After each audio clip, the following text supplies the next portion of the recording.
Welcome back to TarHeelIllustrated.com, or if you're watching on our YouTube channel, Tar Heel Illustrated. I'm THI staff writer Jacob Turner, and joining me, as he always does, THI publisher Andrew Jones. And Andrew, some news broke on Thursday, April 15th, around 10:30. It was right before our football press conferences started, funny enough, which has been the theme with basketball announcements over the past couple of weeks, hasn't it? But before we get into that news, I'm going to go ahead and blast a promo we got going on our site right now, TarHeelIllustrated.com, which you can see linked right there. Sign up before April 25th. Don't pay until August 1st. You get access to all of our premium boards, access to all of our premium content. We've said this in a few videos before, but we don't put everything we report on the front. A lot of it goes in the premium boards. You can get some scoops, get some other things that are kind of going on behind the scenes or maybe rumored to be happening. All of that goes in our premium message boards. And we have premium content as well that you can't see unless you're signed up. So after this video, of course, click the link in the description, hit TarHeelIllustrated.com and go sign up before April 25th. And like I said, don't pay until August 1st. But AJ, go ahead. And you would have had a pretty good idea what the coaching staff would be if you were on board. It's a great plug. You definitely would have. Tweet that stuff out. So anyway, I had to throw that in there, right? Yeah, you had to, because it's true. We've been, putting some tidbits in there and putting some more things we've been hearing in the premium board. So you could have got a little sneak peek into how things may have. And right now it's the portal. Right now, portal's crazy. Tons of stuff. You and David in there all the time. You were looking at some high school kids. There's a lot of stuff going on. Anyway, enough of the shameless plugs. Yeah, got to get the shameless plugs in real quick. You got to do what you got to do, man. But as the news that I mentioned earlier, kind of teased earlier, Hubert Davis and UNC announced his staff earlier this morning. Going to go ahead and run through that real quick, and then I'll kick it to you, AJ, to talk a little bit about it. Sean Mays has been elevated to an assistant coach on Davis's staff. Jeff Lebo, former player for the Tar Heels and a former head coach and an assistant coach across the country, is Hubert Davis's other assistant coach. And Brad Frederick, who many of you guys will remember for being on the staff for the past 9 or so years, as the other assistant coach, and is basically keeping his same role that he had. Now, a little behind the scenes, Jackie Manuel, director of player and team development, was at UNCW under CB McGrath for a couple seasons. And was also with the women's team this past season. He has now moved over to the men's program, where he'll take up that role. And Eric Hoots, a guy that his name has been tossed around forever, has been around the program forever. He is now the director of basketball operations. AJ, so, going to ask you this to start out. What are your kind of just initial reactions, from this staff being announced? Well, as the last week kind of played out, this is about what we thought would be the case. Wasn't sure about Jackie till the last couple of days. I kind of heard some things about who might the other coach be, and I think when they started figuring out the rest of the staff for sure, they had to get somebody else in there with experience. They didn't want to have someone come in that wasn't experienced, that would learn on the job, because they only have one coach on the staff who has head coaching experience, being Jeff Lebo. So Hubert Davis said, you can't coach here unless you played here. Now, Hoots was part of the program when he was in college, and honestly, if you don't know who Eric Hoots is, when this happened, when Hubert was hired, one of the things I said on the board was, he needs to keep Eric Hoots. The first guy saying he needs to keep him. Not to say anything about the other guys, just that Eric Hoots behind the scenes does so much work. He's so important to the program, and a brilliant move by Hubert to keep him. And he is he's Carolina basketball. 100%. His jersey's got the rafters. No one's ever going to look at him and find him in a box score or anything like that. But to me, he personifies Carolina basketball in so many ways. So keeping Eric Hoots was very important. He's a really good guy, just a phenomenal face when people come in and start seeing the program for the first time, prospects and their families see Eric Hoots. What a wonderful person to have say, hey, welcome to Carolina basketball. Exactly. Yeah. And I don't know if you want me to go through all of them right now, but one thing I will tell you about this staff, and I did not cover Hubert in college, but I did cover Hubert at training camp when he was at the Wizards in Wilmington in 2001, I guess it was. And I never covered Jeff Lebo in college. I started after he was done, but I have covered a couple of games that he's actually coached in college. But the rest of the guys, they were in Carolina when I was covering Carolina in various capacities for different employers. So even Brad Frederick, I have a Brad Frederick story. I'll tell you in a couple. It's a Brad Frederick / Vince Carter story. I love that. That'll be interesting. I'll have that in just a minute. But initial reaction, kind of knew this was going to be the staff here for a couple of days. for the most part for at least a week now. And I think it's a good, solid staff. Lebo gives them a lot of head coaching experience, and he's a guy that if you have not seen him play, please Google Jeff Lebo. You'll see the kind of player that he was. Fantastic, well-rounded player. He had the single game assist record, and I believe until either Coda or Felton broke it. Maybe Coda broke it, and then maybe Felton broke it from there. It was 17 in a game back in 89 or 90, something like that. So this is a solid staff. It's a Carolina staff. Hubert delivered on what he said during the press conference he was going to do. Definitely, yeah. He definitely did that. Yeah, I think you mentioned him saying you gotta have played here to coach here. He definitely backed those words up. Let me add these two guys in as well. Jonas Sarasian, who's been the director of strength and conditioning for a long time under Roy Williams. He remains on the staff. And Doug Halverson, head athletic trainer that's been there at Carolina for a while now as well, also remains on staff. So. And Doug Halverson is he's my you got some stories with Doug, don't you? Personal physician at Boston College and at Miami. College a few years ago and at Miami this past year. I had an allergic reaction and I had to get some antihistamines from Doug. So he's my guy. You owe Doug a little. I need to let him know that my wife now put a little bottle of antihistamines in my game bag. So I will now travel with those, so I won't need Doug anymore. Hey, well, maybe on the off chance Doug listens to that, he'll get the news and now he knows. But I'm sure he'll carry them around just in case, AJ, he don't want to have to deal with one of those situations again. But yeah, Doug's definitely pulled through a couple of times for you in the clutch. That's for sure. But let's focus on the assistants first, and then we can talk a little bit more about Manuel and Hoots if we want to towards the end. But Sean May, a guy that's been around, played at Carolina.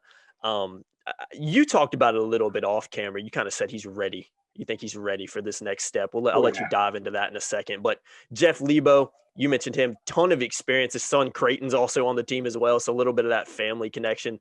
But I think Jeff Lebo is one of the smarter hires in this one because when you look at Sean May, he's not a guy that's been an assistant coach. Obviously, he's been on Carolina's staff for a while. But in terms of being one of those strong assistants, this is kind of a little bit of a new role for him. So having a guy, and then Brad Frederick, a guy that's been around the program as well, doesn't have head coaching experience, but has been an assistant for a while. Jeff Lebo kind of brings that head coaching experience that this program really lacks right now. Because they just don't really have it. I mean, Hubert Davis hasn't been a head coach for a while. So I think that, to me, is probably the smartest / safest hire in here, is having a guy that's been there, done that, not only knows how to coach, not only played at Carolina, but knows how to run a program and has proven he can do that at, I think he was at East Carolina most recently before stepping away from that job. But overall, I think the assistant coaches, you've got experience in there, but for me, that Jeff Lebo one is kind of the icing on the cake, just in terms of what he brings, in terms of his experience and what he's been doing for a long time now. We have 3 coaches on the staff that played in the NBA as well. Lebo had a cup of coffee in the NBA. He did play with the Spurs.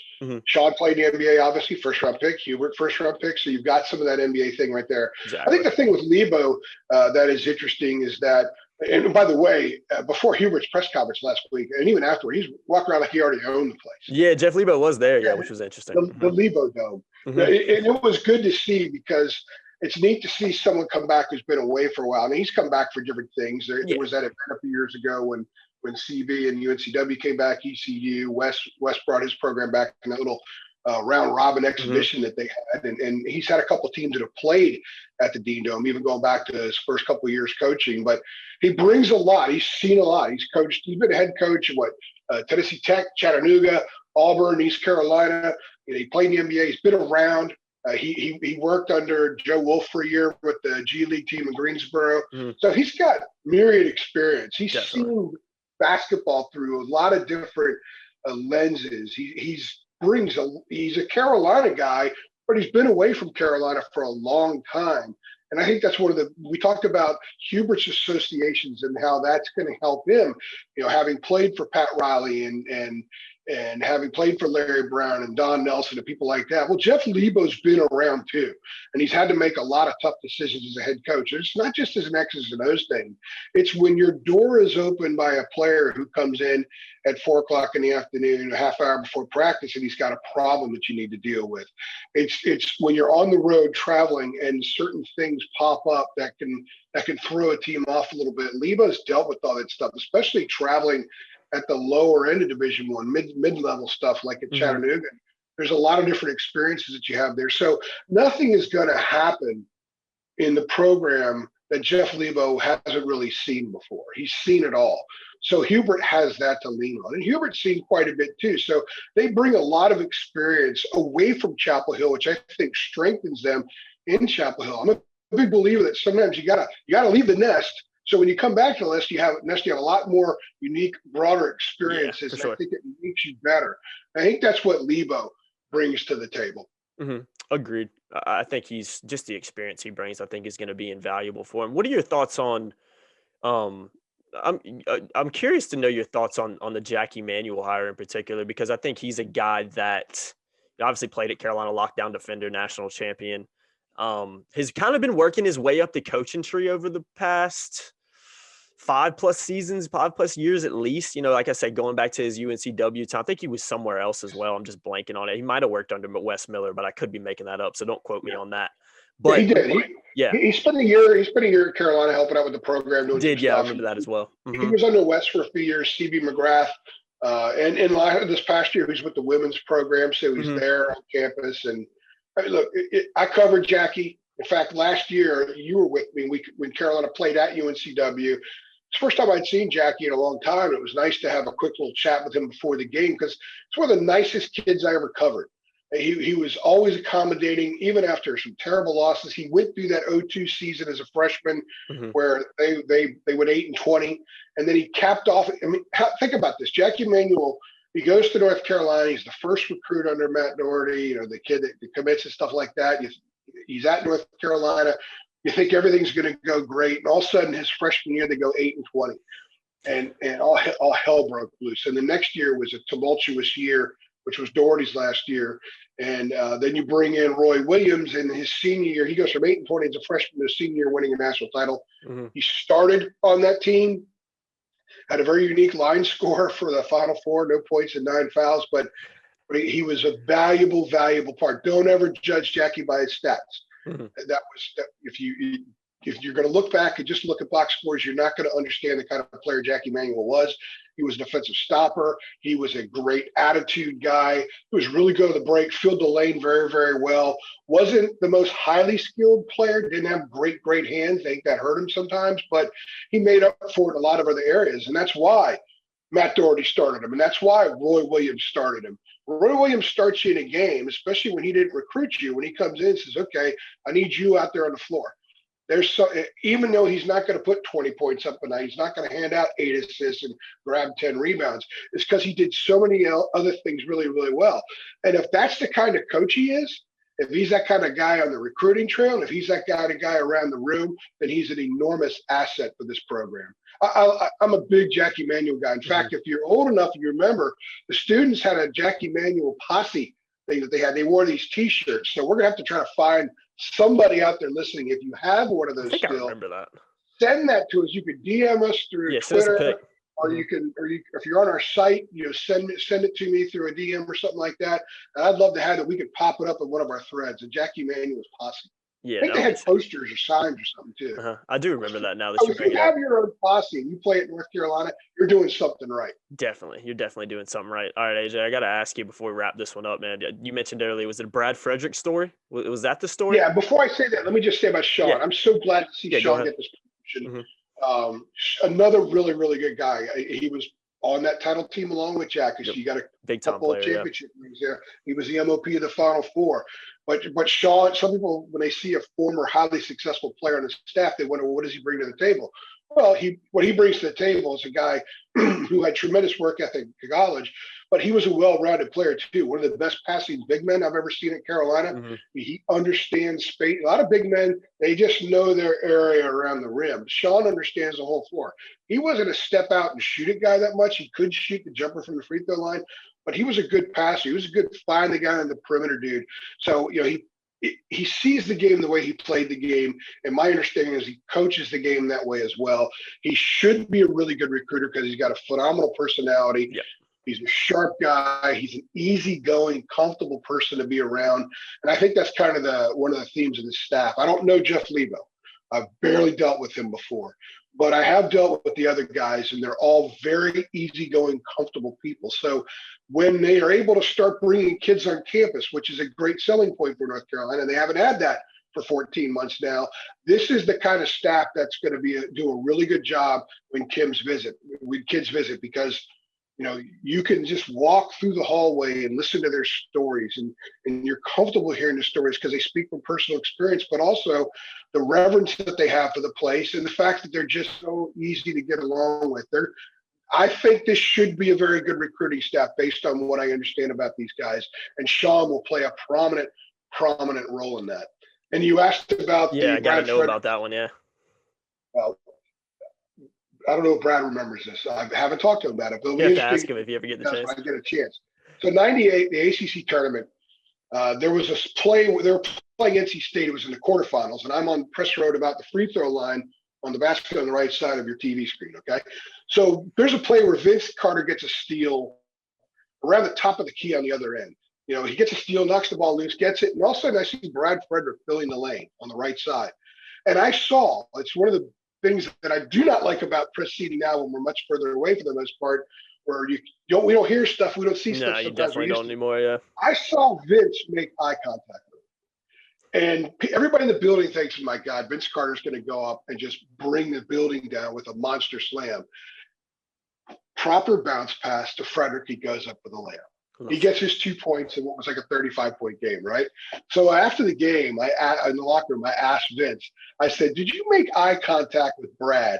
And once you did, were you compelled that you had to give it up and give him the ball so he could get 2 points and you not do one of these thunder stunts? And he said, yes, he made the eye contact, and he knew when Brad looked at him, when they caught eyes, he had no choice but to give it up to him and give him a chance to get a bucket. And he got a bucket, and that's my Brad Frederick, Vince Carter awesome story. That's good stuff, man. That has one. I'm sure the whole crowd probably was like, oh. Brad was a walk-on. His dad was the AD at Kansas, and Roy worked for him at Kansas. Yep. And Brad was a walk-on, but Brad played. Those teams weren't super, super deep. They were phenomenal through like 6 guys. Mm-hmm. And then Brad was like an 8th or 9th man. He would get in every game, play a couple of minutes, and he was one of those guys that would just go out there and not really hurt him. And Dean trusted him. And I guess in 98, it was Guthridge. So, and the other thing, Jacob, Hubert said he wanted guys that played for all the different coaches. Well, Hubert and Lebo played for Dean. Yep. Frederick played for Dean and Guthridge. Jackie played for Doherty and Roy, and Sean played for Doherty and Roy. So they've got all their bases covered there. Definitely, Hubert was not lying when he said he was looking for that, and his staff members definitely pulled through with that. But yeah, I'm going to add one thing on Sean May. It kind of goes hand in hand with even Brad Frederick, Jackie Manuel, Eric Hoots. But I remember, a lot of the times before games, I'll be on the court doing video, and you'd be there as well, and you probably noticed it too. But Sean May in particular, a guy that just really got along with the players. Always kind of joking around with them, chatting it up with them before, an early shoot around about an hour before the game, before anybody even really gets in there. But that's one thing that stands out to me about Sean May is just even in the lines they do, especially this year when they do the player intros, when they all kind of walk past each other and fist bump each other. Sean May, a guy that would kind of be joking with the players, and just it seems like a very fun, very loose guy. And I think you can say that. Like I said, don't know a ton about Jeff Lebo, obviously, but I think you can definitely say the same about definitely the likes of Brad Frederick, Jackie Manuel, Eric Hoots, guys that. They're players, guys. They get players. They kind of get the generation. They're easy to get along with, kind of like you mentioned. So I think that's one thing that you mentioned as well that I think really bodes well for the staff. One thing I noticed a lot about Sean this season and is that when kids would come out of there were a lot of kids that were pulled from games this year because they weren't doing something right. Okay, there were a lot of mistakes made. And there were a lot of young kids. Definitely. And that's part of youth. So when you have an abundance of young players on the floor, you're going to have a lot of mistakes. It's something I think that was lost on a lot of people when they watched this year's team and evaluated them. Well, so often when a kid would come off the floor and they didn't do something right, with the bench spread out this year because of COVID, you could see it a lot more. 3 rows and there was a lot of room. Sean would go over to a kid and put his arm around him and he'd talk to him. Roy didn't always talk to kids when they came out. Not all the time. A lot of times Steve Robinson would go over and say something to him and he'd do a little teaching moment. And then Roy might go over for a second and basically say, you got it. But Sean would put his arm around him. Sean would talk to him. And it wasn't just the big men. It was everybody on the roster. I mean, Sean's training to become a head coach of everybody. So when people say, oh, you got the big man coach, he's a coach of all the players. Yeah, for sure. And basketball is basketball. So to me, there's I talked about comfort with Sean. That's part of where that comes from. There were a lot of moments where I saw him kind of, you build a kid up, you break them down, you build them back up again. Sometimes maybe the building back up on the back end was Sean's job, and he would spend that time with the kid. And next year they're going to go back to the regular benches. We may not be able to see stuff like that as much because I didn't see it as much prior to the pandemic era. But that was one of the neat things about this past year. And I know that there was a lot of negatives with Carolina having such a young team in this type of season. But one of the positives of having everything spread out the way it was is it gave the coaches more opportunity to spend that one-on-one time with the player when they came out of a game after making mistakes. Yeah. And so often it was Sean May was the guy that was there talking to him. Definitely. And when you think about all the young guys on this team, coming back, especially, just having that continuity of a lot of the guys that were previously on the staff.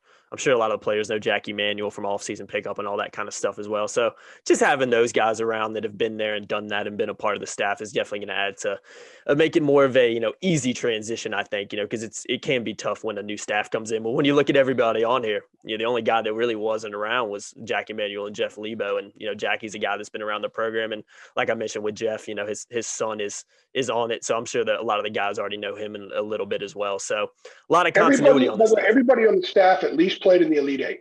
Yep. Lebo didn't get to a Final Four. The rest of them got to Final Fours. Pretty cool. Pretty cool, man. That's pretty cool when you think about it. So, yeah. UNC's assistant staff, UNC's backroom staff, whatever you want to call it, has officially been announced. And, for all the coverage and analysis of it moving forward and going into the season, make sure you guys continue to check back to TarHeelIllustrated.com. And if you want to, sign up before April 25th. Like I mentioned earlier, don't pay until August 1st. Like I said, click the description below, click the website, head on over there and sign up before it's too late. Still got about 10 days on that, so definitely take advantage. It's a good place to wrap it up, though, AJ. I've been Jacob Turner. He's been Andrew Jones. As always, guys, if you enjoyed the video, let's do it for this one. If you like these hires, you think this is a good staff, go ahead and give this video a thumbs up. Share it with your friends. Subscribe to our channel. We'll see you guys in the next one. Thanks.